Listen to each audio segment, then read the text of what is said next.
Private companies running Australia's offshore detention centres have been paid billions of dollars of public money without proper authorisation or oversight. A new Audit Office report is scathing of the Immigration Department's handling of the contracts, which has left taxpayers with higher than necessary expenses. Here's political reporter Jane Norman. In 5 years, 50,000 asylum seekers had arrived by boat. Detention centres were packed and Labor was getting hammered by the opposition. Utterly and comprehensively incompetent when it comes to protecting our borders.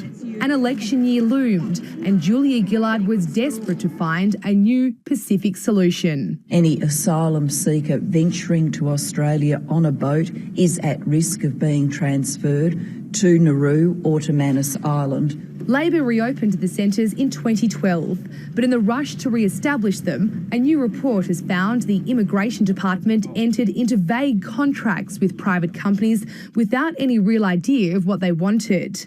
And for years, the problems persisted. Between 2012 and 2016, more than $1 billion in spending was approved by officers without the appropriate authorisation. And there's no record of who authorised a further $1.1 billion in payments. The report also reveals the department forgot to keep its insurance assets register up to date.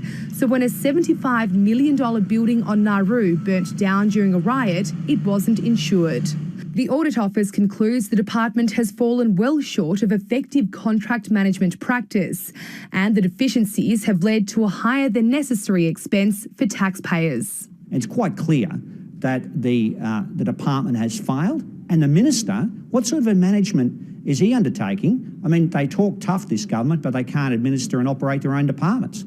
The Immigration Department denies it's made payments without proper authorisation, but it has agreed to implement the Audit Office's recommendations. It's not the first time the department's been criticised for its handling of the detention centre contracts, and the Audit Office says it shows serious and persistent deficiencies. But the level of secrecy that surrounds the offshore processing regime means it's difficult to know if accountability will ever improve. Jane Norman, ABC News, Canberra.